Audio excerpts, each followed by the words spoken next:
My friend Jake mysteriously vanished a year ago, while attempting a strange internet challenge. The challenge involved trespassing, in the dead of night, into a particular abandoned apartment building on the outskirts of Chicago, hopping into the only elevator in there, dialing a specific combination of floor buttons, and if the entire operation was performed correctly and flawlessly, the elevator car should eventually end its run and open its doors on an unmarked floor that shouldn't even exist. Between the floors 12 and 14, please note, the building has 14 actual floors, but as customary, the number 13 was simply numbered as 14, so the building appears to have 15 floors. Once reaching this unmarked floor, if the passenger decided to step out of the elevator, they would find themselves in a parallel dimension, which they could explore at will.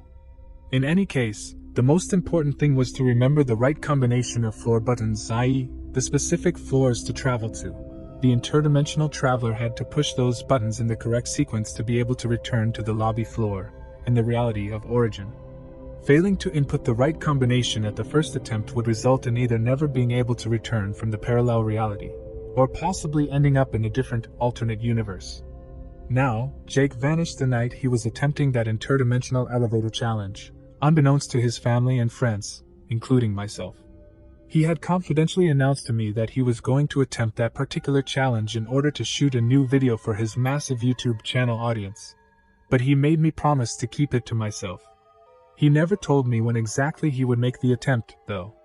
By the way, Jake's YouTube channel specializes in the paranormal and the bizarre, so that particular video would surely have turned into a massive viral hit on his channel. Jake and I are both in our early 30s. Our respective girlfriends introduced us just a couple of years ago, as I was researching strange time anomaly occurrences in Chicago, to collect new material for my small YouTube channel. Jake's girlfriend, Emily, was the one who first raised the alarm about his disappearance, and she was the last person to see him alive the night he went out to attempt the challenge by himself. Emily knew about his precise plan for that fateful night. As she told the police officers who were dispatched in response to her 911 call, the whole thing was supposed to be a routine filming of a typical scary/paranormal video for his YouTube channel. But the guy failed to return home, and even before that, his phone had gone dead, and she hadn't been able to call him and check upon him as usual. His last WhatsApp message to Emily was, "I'm now entering the elevator. It seems fully operational, just as the guys in that dark web forum assured me. I'll try to contact you from the parallel reality, smiley face. Kiss." This message was the caption under a selfie of him standing in the elevator's cabin. Emily showed the photo to me and my girlfriend the morning after the disappearance. In the photo, you could see the interior of a typical elevator car from the early 1970s, spacious enough for maybe 6 people, with its walls covered in wooden/reddish panels and with a large mirror on the wall opposite the entrance of the elevator cabin.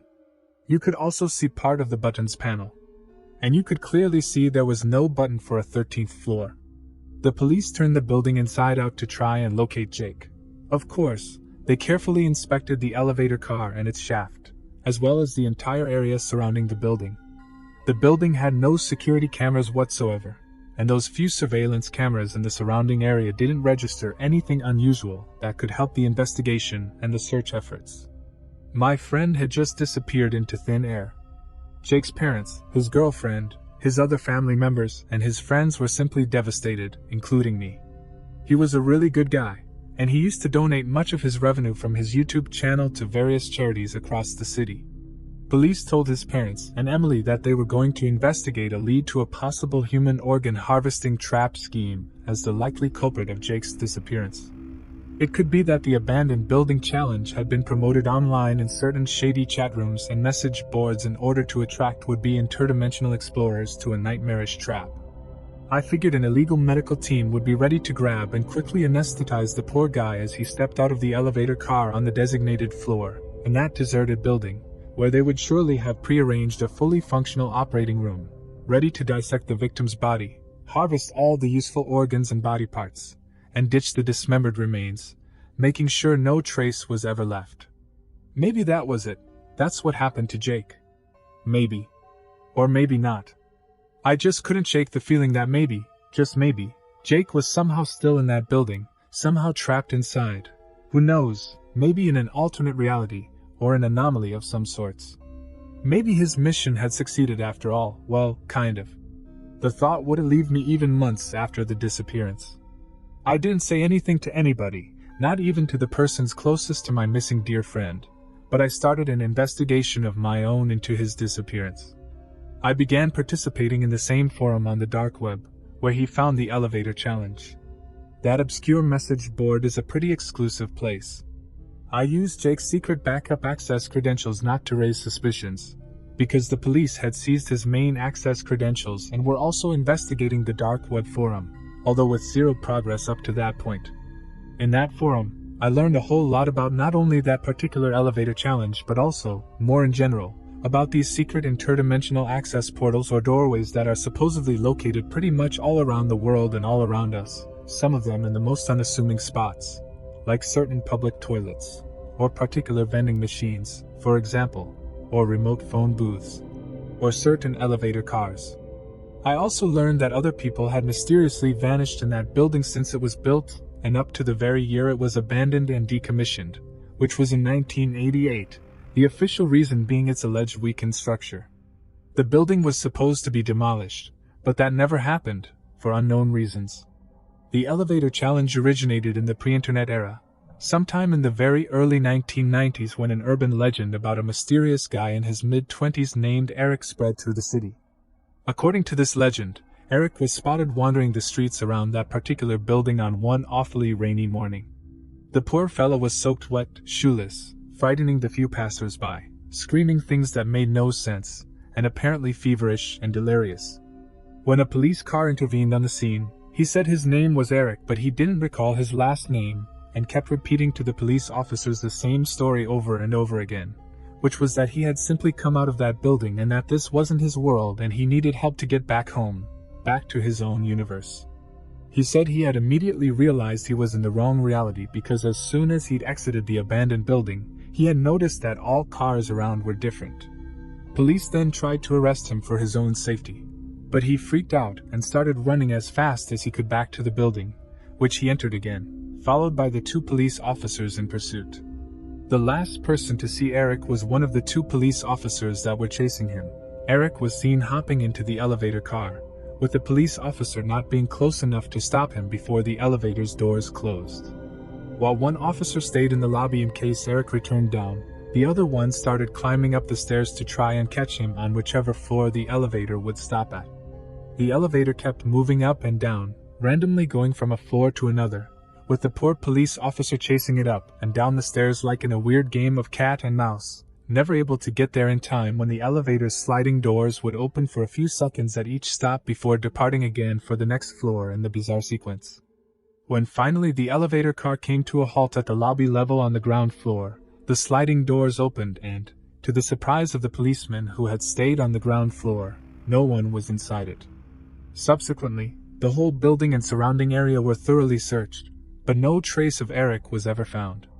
Eric had simply vanished into thin air.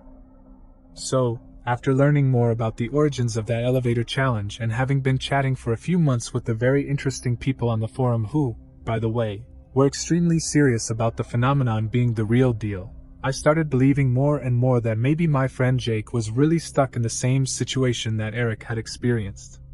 The only differences being that Eric was likely from a reality parallel to ours, and he was probably able to get back to his home reality or possibly ended up in yet another different parallel reality.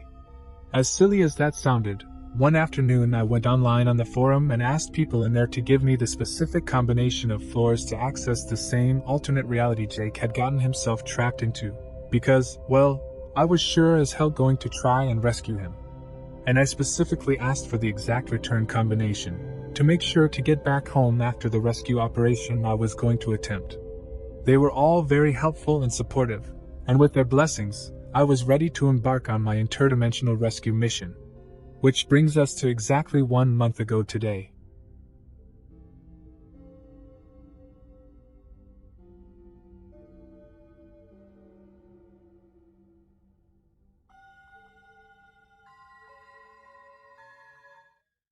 It was a cold, stormy night, just the perfect atmosphere for such a spooky mission, I thought, while riding my scooter toward the abandoned building through the nearly empty streets in the middle of the night. I hadn't told anybody what I was going to attempt that night, not even my girlfriend. I had to choose that particular night as it was the only night my girlfriend would stay at her parents' to assist her mother after a delicate surgery. It's now or never, I remember saying to myself. So I had packed my backpack with things and gadgets that could be useful for my mission. Among other things, a couple of military-grade flashlights, night vision goggles, a combat knife, an emergency medical kit, my action camera, my smartphone, a power bank, my vintage Polaroid camera, so I would probably still be able to snap a few photos in case electronics wouldn't work on the other side, and lots of snacks, protein bars, and water. I really didn't know what to expect for that night, so I tried to be prepared for any possible outcome, including getting stuck in that place for more than just a few hours. When I arrived in front of the building, the area looked simply spectral. I parked my scooter nearby, left my helmet on the scooter seat, and headed towards the building's main entrance, looking around and making sure nobody saw me entering. Once inside, I took a flashlight from my backpack and started walking to the lobby and the elevator. There were no lights working in the building apparently, and the elevator was probably the only thing still connected to the power grid. It was actually weird, now that I think of it. But that night I had already more than enough to occupy my mind, so I surely wouldn't focus on the small details. I recall being truly frightened and constantly on alert, being in that dark and deserted place all alone while a storm raged outside with mighty thunders and frequent lightnings. It really felt like being in a horror movie, like one of those slasher films. Anyway, I got to the entrance of the elevator and pushed the button to call it to the lobby floor. I watched the floor display panel above illuminating each floor number as it counted down from 10 to L, which stood for lobby. The elevator's car clunked to a halt, and, after a second or two, its sliding doors opened slowly, with the usual ding sound. I felt my heart sink for a moment. Before stepping into the elevator car, I carefully inspected its interiors. It was just as I had first seen it in Jake's selfie. There was no elevator music playing or anything like that. Just a soft yellowish light coming from an old overhead neon lamp and a mild stench, like its walls were impregnated with old cigar smoke. The neon lamp kept on flickering at irregular intervals. I took out my small notebook from my pants side pocket and opened it at the bookmarked page, where I had written down the two combinations of floors that would allow me to respectively get to the other side and return to our reality, hopefully together with my friend Jake. The guys in the dark web forum had given me precise instructions and prepared me for different likely outcomes. The floor number combinations were specific for reaching the same alternate reality where Jake had likely ended up. As it turns out, there are different combinations for reaching different alternate realities. Just a very few of them have been explored so far. They also gave me one extra set of floor number combinations, which I wrote on the very last page of my notebook, so as not to possibly confuse these with the main set of combinations that I needed to access Jake's specific reality. The extra set of floor combinations had to serve as an emergency measure, one I hoped I would never have to implement. In an unfortunate scenario where I were unable to return to my home reality, I could use the emergency combination to travel to yet another alternate reality, one that's been nicknamed Monochrome City by the dark web forum participants. It seems it's some kind of pocket universe where a special Black Ops military force has been operating in secret for decades. They maintain an active base of operations in there for reasons and purposes which are unknown. The military have built an entire city in that pocket universe, and civilian personnel also live there on a permanent basis, mostly scientific and technical personnel and their families. The entire pocket universe looks black and white to the naked eye, like an old TV set, hence the nickname Monochrome City. A long time ago, an amateur interdimensional explorer stumbled upon Monochrome City by pure accident, and eventually, the military helped him cross back to our home reality. So, that would be my own backup plan too. With my notebook open in my hands, I entered the elevator car, took a deep breath, and proceeded to push the first floor button in the sequence. The number 3.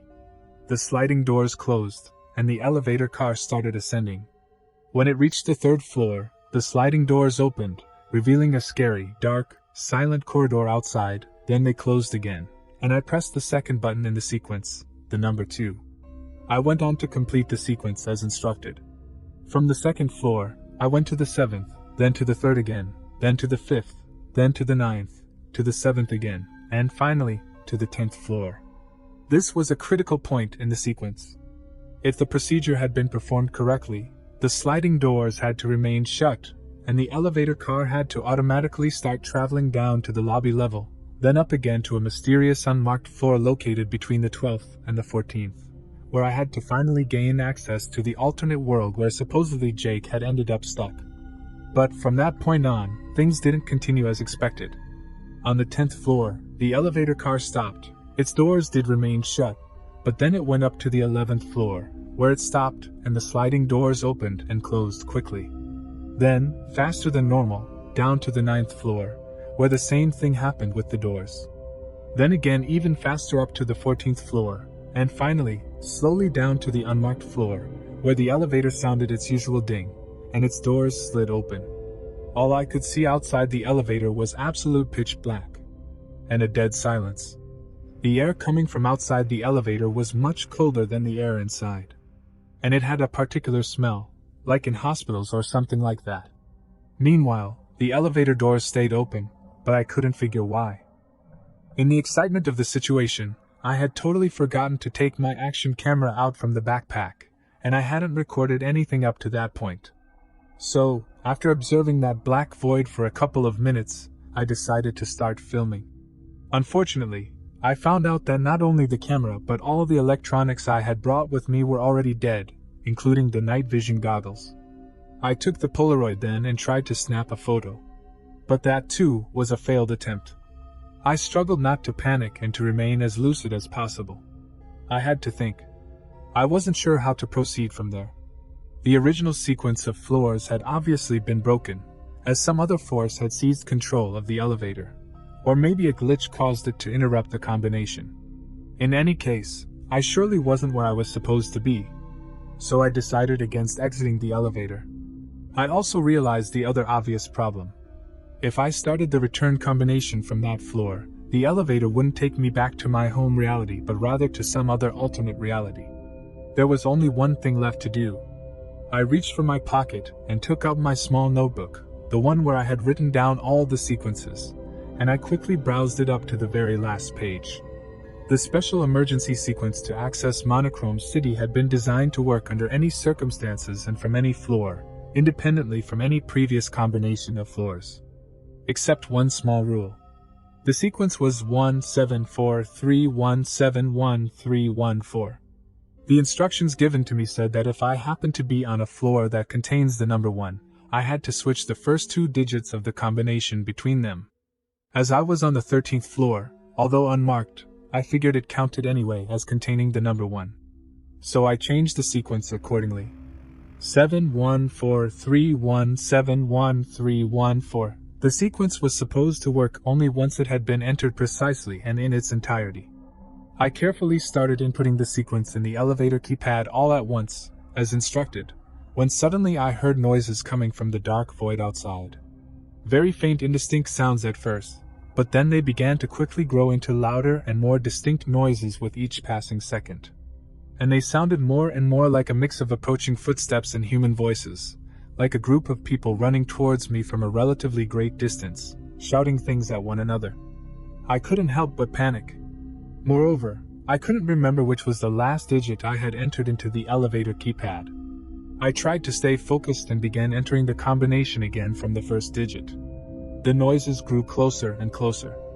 I thought I could make out some English words, but I wasn't really sure at that point. Halfway through the combination, I realized I hadn't switched the 2 digits at the beginning. I started over. Now I could clearly hear people running, approaching fast. No more shouting though. Just a group of people running towards me.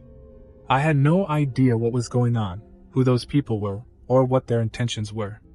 Assuming they were actually people. Anyway, I had no interest in finding out. I just wanted to get my ass out of there before they arrived, whoever they were. I quickly finished entering the emergency sequence into the elevator keypad and, with my back pressed against the mirror, I waited for the doors to finally slide shut. After what seemed like an eternity, the doors began to slowly slide. The group sounded really close now, although I couldn't tell how close. But when the doors were half closed, something happened. A bright white light suddenly flooded the whole space outside the elevator. While the elevator doors were shutting, I could catch a quick glimpse of what was beyond. It looked like an immense warehouse interior of some sort. I couldn't see where it ended. Everything was white, and there were metallic-looking grids, like scaffolding, as tall and as far as I could see, and encased in that metal structure were these glass boxes or cages, an infinity of them, like cubes, each one maybe 6 feet on every side. There were countless rows of those glass cubes, stacked on top of one another. And I saw things moving inside all the cubes, living creatures, like people or animals, but I couldn't really tell what they were. The last thing I saw before the elevator doors got fully shut was this group of 20 to 30 men in yellow hazmat suits, some holding some kind of silvery weapons or technical instruments, all running like mad towards the elevator, one of them with his arm extended in an attempt to insert his hand between the closing doors to keep the elevator from departing. Fortunately for me, none of them was fast enough. The doors closed, and the elevator started its descent. I was frightened and shocked. They didn't sound friendly, that's for sure. I had no idea what I had just witnessed, or what they wanted from me. But there was no time to think. The elevator was hopefully taking me to a place where somebody could help me return home.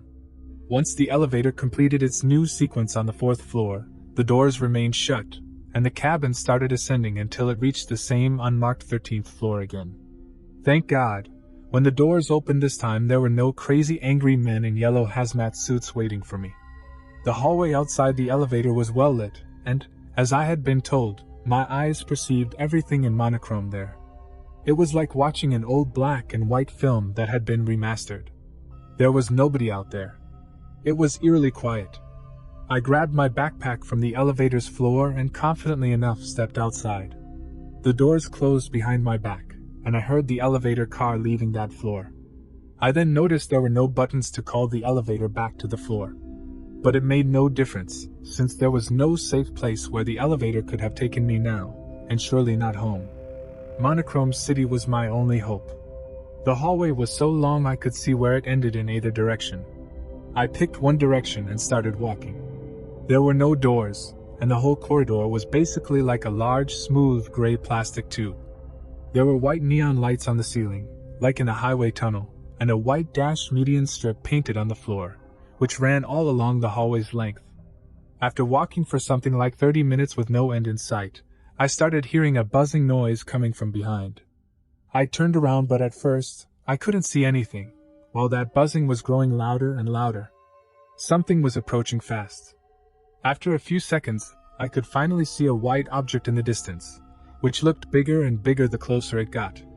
I had no place to hide, so I just stood there and waited. And I didn't have to wait long. Just 10 seconds or so, and this white vehicle of some kind, resembling a giant egg, slowed down and came to a stop a few feet in front of me. The buzzing also stopped, and the vehicle maintained its position, levitating a foot from the ground.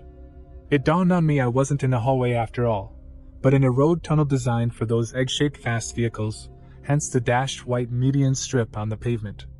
Then, after a few more seconds, without making a sound, an oval opening just appeared on the right side of the vehicle and a figure emerged, clearly a young woman, clad in a tight, futuristic-looking, smooth white military tactical suit.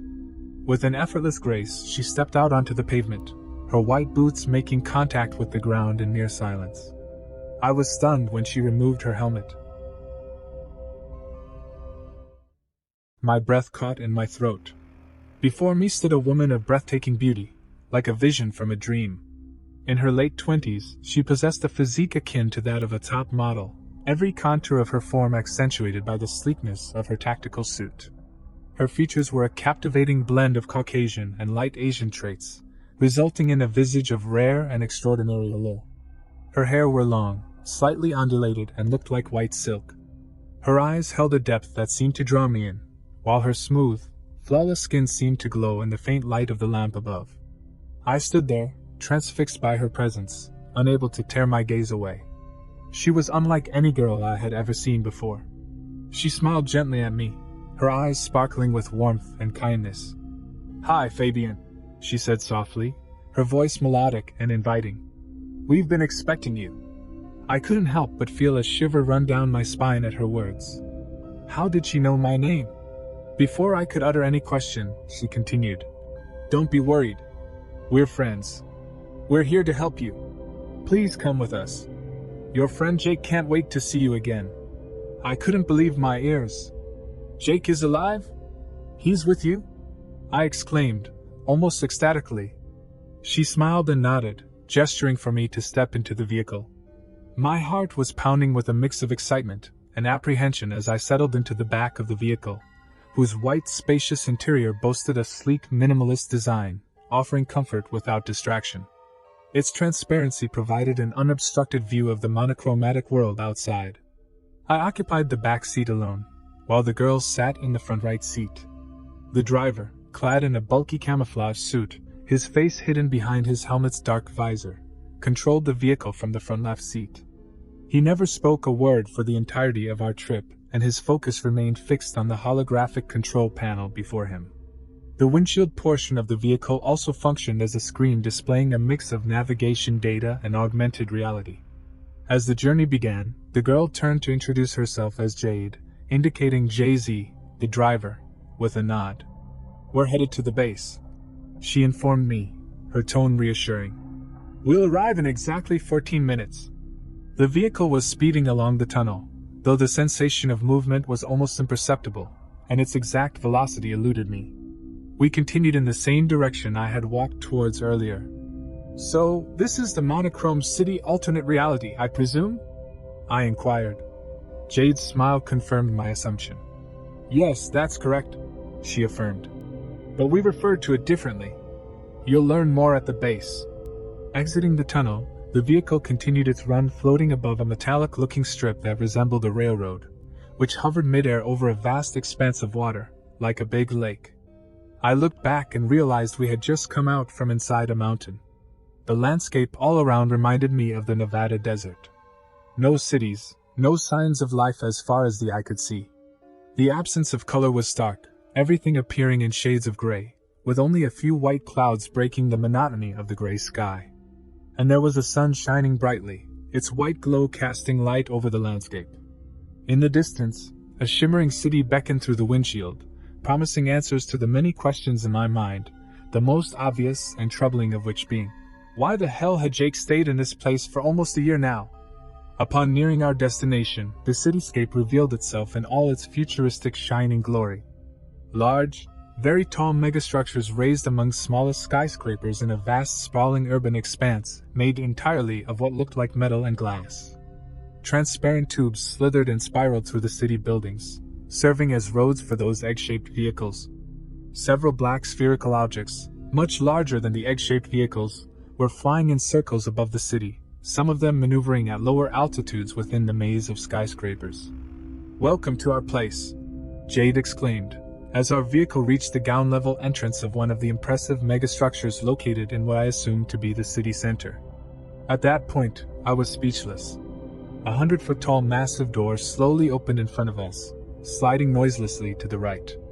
It didn't open completely, but just enough to allow for our vehicle to enter. Once inside, Jay-Z maneuvered our vehicle through an enormous, dimly lit chamber, a giant deserted space surrounded by colossal metallic walls. The floor was black, and I couldn't discern any ceiling, just a dark, never-ending void above us. After what felt like 20 minutes or so, our vehicle arrived at some kind of huge hangar somewhere within the megastructure, where it parked seemingly by itself on a designated spot marked with the number 11. The right and left sides of the vehicle dematerialized instantly, and Jade invited me to step out. The place looked like a giant, dazzling white shopping mall. On the bottom level, where we had parked, there were all sorts of vehicles parked, and just a few individuals walking around. On all the other levels above, everywhere I looked, crowds of people filled the place. There was music playing, but it wasn't of any genre I was familiar with. Jay-Z just walked away without saying a word, and I never saw him again. Jade and I walked towards a circular platform and stepped onto it. Jade touched a device on her left wrist, and the platform started levitating, slowly rising to the third level, where we stepped off. There I immediately noticed how passers-by were glancing at me, surely puzzled by my otherworldly outfit. Then my attention shifted to a group of 5 people approaching us, all wearing some kind of gray uniforms. They came to meet and greet us. Then they briefly spoke with Jade in a language I couldn't understand, and one of them, a middle-aged woman, gave Jade an opaque glass cube as big as a shoebox. Then they all waved goodbye and left. Jade touched the top of the cube, which dematerialized instantly, leaving only a pair of silver goggles in Jade's hands. Jade gave the goggles to me and said, "Try them on." When I did, I was amazed. I finally could see everything in colors again. She explained that in the city they all have special subcutaneous implants that allow them to see in colors, so they don't need the goggles. I turned to look at Jade. She was blonde, her magnificent eyes deep blue. Her lips painted in a subtle, natural pink, adding a touch of warmth to her fair complexion. I couldn't stop looking at her eyes. She smiled. For a moment, I forgot all about elevators and parallel realities. I was just happy to be there. With Jade. She invited me to walk with her along the pedestrian bridge that connected the two opposite sides of the third level. She explained to me that the shopping mall-like place we were in was the recreational center inside the military base, and all the people I saw around were, in fact, either military or scientific personnel. The recreational center had 31 levels, which included gyms, medical facilities, food courts, distribution points for all sorts of goods, etc. Basically, anything anyone could possibly need. Through my goggles, the whole center was now exploding with vivid colors all around me. Jade took me to a cafeteria, which was fully automated. She said my friend Jake would be joining us shortly. We took seats at a small round table hovering in midair. The seats too levitated. We ordered our food through a holographic panel above the table. I was quite hungry, so I opted for a big vegetarian sandwich and a glass of freshly squeezed orange juice. Jade ordered just a cappuccino. A flying drone quietly served us in no time. I was having a really good time with Jade. I realized it had been a long time since I had last experienced such a pleasant time with a girl. Things between my girlfriend and me hadn't been going so well lately. We were clearly on the verge of splitting up. "Fab. Hey, Fab!" A familiar voice shouted behind me. I turned around. Jake, removing his goggles, came running to our table. We hugged, happy to see each other again. "I knew you'd come to my rescue. I freaking knew it," he exclaimed. "You would do the same for me, old friend," I replied. "Well, I'll leave you two boys to do some catching up. I have to report to my superior anyway," Jade said, standing up. "Jake will then accompany you to your room, and I will see you again in the morning," she told me, before waving bye and leaving the premises. Jake and I couldn't stop staring at her as she walked out of the cafeteria. "I see you've met Jade," he said, with a wink and a teasing smirk. We both laughed. Our conversation then shifted to a more serious tone, as we took seats at the table and started talking about our situation. Jake told me that he had ended up here exactly as I had, and that the military monitored all accesses to that particular elevator in the abandoned building with the use of spy gear hidden in the elevator car, and that's how they knew I was coming here. "Okay, Jake," I interrupted him. "But what I really can't figure out is, why on earth have you been staying in this place for 11 months now? Haven't they allowed you to leave? What's going on, man?" I could tell something was off, as Jake looked me in the eye in silence for a few uncomfortably long seconds. "There's something you gotta know about this place, my friend," he finally said. "It may be difficult for you to process what I'm about to tell you, but you see," he continued, "time works differently in here." He paused. "Go on," I said, anticipating some weird news. "Well," he went on explaining, "you see, from my point of view, I arrived here 3 days ago. But for you outside it's been 11 months. Do you understand what I'm trying to say?" I was trying to formulate my next question in my mind, but Jake continued. "It means each day spent in this place equals to roughly 3.5 months in our reality." It took me a moment to process that shocking information. Then I asked the obvious. "So why don't we leave immediately? And why haven't you left the same day you arrived here?" "Yes, I was just getting to that part," Jake replied, with a tone in his voice that didn't reassure me one tiny bit. "You know, there's no way to use that elevator from inside this reality, Fab. The military here, they got secret passageways in and out of this world that connect it with many different realities, including ours. There's only one catch with the particular passageway to our reality. It opens and closes on its own accord, at regular intervals, and unfortunately they can't control it. So we have to wait for the next opening. Which, as I've been told, will occur in 34 days. And the last time it opened was just a week ago. Can you imagine that? The damn thing stays open for just a few minutes every time, so we'll have to be ready the next time it happens. We both remained silent for maybe 30 seconds, staring at each other. When they showed me the live video transmission from inside the elevator car, Jake then added, "As you were just escaping from the dangerous floor, and I saw it was you in there, and that you were going to end up here like I did, I asked Jade to let me explain this whole matter to you, as I didn't want you to learn about it from unfamiliar faces. You surely understand now, my friend, don't you? We will be missing for about 10 years from our world. From their vantage point, we both have vanished without a trace." At that point, I didn't really know what else to say or think. I felt just exhausted, mentally and physically. I had a terrible headache and needed to catch some sleep. So, even though it was only late afternoon, I asked Jake to take me to my room, which was located on the 27th level in the recreational center. I slept like a baby and woke up well rested in the early hours of the morning after. My room had a very large window from which I could enjoy a wonderful view of the cityscape.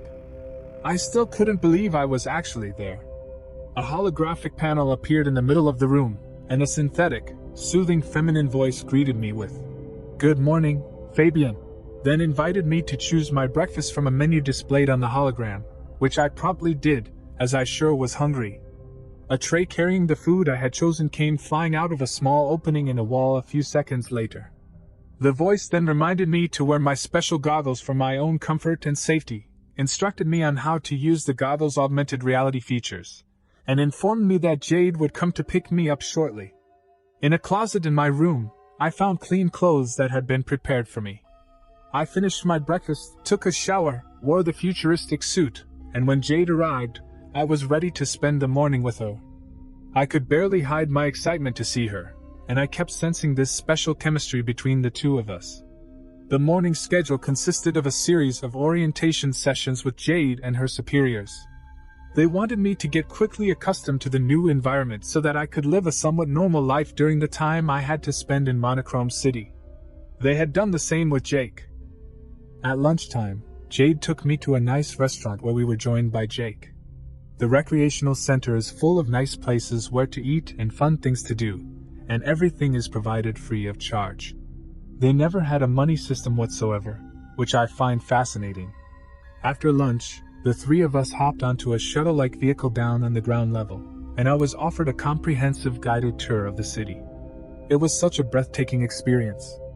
The city looks so impressive. Several million people reside in Monochrome City. And by the way, the city's real name is New Sanctuary City. This inspiring, picturesque name replaced the original military designation as Outpost 87 a long time ago. In the evening, we returned to the base, found ourselves another cozy restaurant, and enjoyed dinner together. I was having a really good time with Jade and Jake, so much so that I had totally forgotten about the peculiar situation I was in.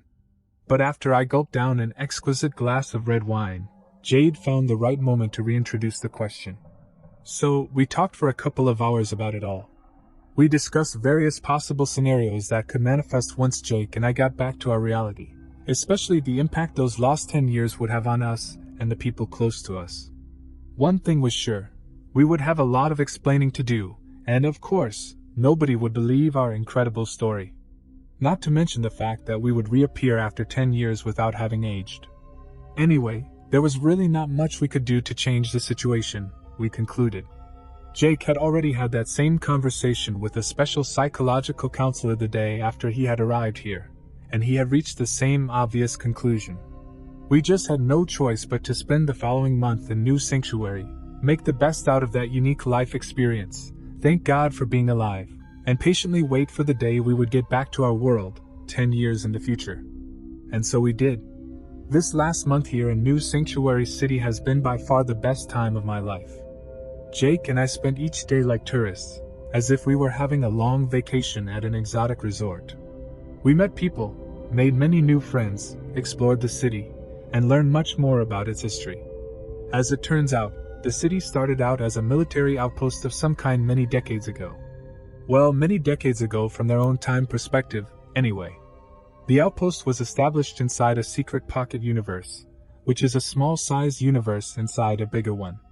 Its main purpose was, and still is, to serve as a peaceful safe haven for refugees from many different alternate realities that were invaded by a certain interdimensional malevolent force. There is much more to the story, of course, but most of it is classified. This rabbit hole goes much deeper than Jake and I are allowed to know. I should also mention that we both had to undergo a sort of psychological test performed with a sophisticated machine, akin to a lie detector on steroids, as a condition for letting us return home, to ensure we weren't spies. Fortunately, we both passed the test without problems.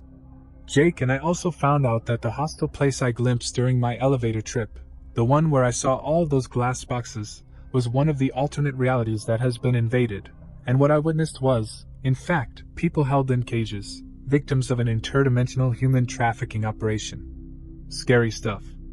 I was lucky not to get caught. The transdimensional elevator inside the condemned building in Chicago was a secret project set up by the scientists of New Sanctuary, but was then abandoned a long time ago. Jake and I weren't able to learn more than that about it, except that the project was subsequently hijacked by that human trafficking organization and turned into a trap for clueless thrill-seekers and conspiracy buffs. Eventually, the shady organization quit operating the elevator, too, and stopped monitoring that specific interdimensional access point. That is, until Jake reminded them it was still active. Following Jake's trespassing, the criminal organization probably resumed monitoring the access point for a while, but as nobody showed up anymore for quite some time, they once again stopped monitoring it. Time within the reality where I saw people in cages works differently relative to our world. Because of that, when I showed up there, roughly 3 years had elapsed since Jake had first reached that access floor. That explains why, fortunately for me, that access point was not under active surveillance by armed guards or anything like that. They didn't expect any further intrusions. At some point during our stay in New Sanctuary, Jade has let us know that they had lost the live feed from the elevator. Their best guess is that the condemned building has been demolished, at last. It won't be possible anymore to return to New Sanctuary City the way Jake and I had arrived here. Jade and I have been growing closer with each passing day. We have been spending a lot of time together, learning more and more about each other. She told me she's part of an elite special corps tasked with highly dangerous intelligence-gathering operations throughout the multiverse. She has been fighting the interdimensional bad guys since she was 15 years old. I admire her in a way that's beyond words. She's been making a difference. That got me thinking. Which brings us to today. As I'm writing down these final words in the diary I started a month ago, it's exactly 3:34 a.m. It's still dark outside. I'm in my room, awake, sitting on the bed. A soft red glow bathes the place. My newly acquired implants have replaced the goggles. Jade is asleep by my side. At 9:17 a.m. today, the passageway to my world finally becomes accessible. But I won't go. Over the last 2 weeks, Jade and I have fallen deeply in love with each other, forging an unbreakable bond between us. And I have decided to stay in New Sanctuary with her. She shed tears of joy when I announced my decision to her a week ago. In this alien world that feels more like home than home itself, I have found the place where I belong, and the true purpose of my existence.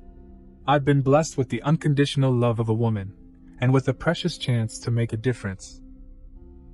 4 days ago I told Jake. He wasn't surprised. He kind of knew. He's sincerely happy for me. We shook hands, wished each other good luck. He must go back. His life awaits him in Chicago. Mine is here with Jade. He asked me if I wanted him to bring messages to my family and Sarah, my girlfriend from a past life.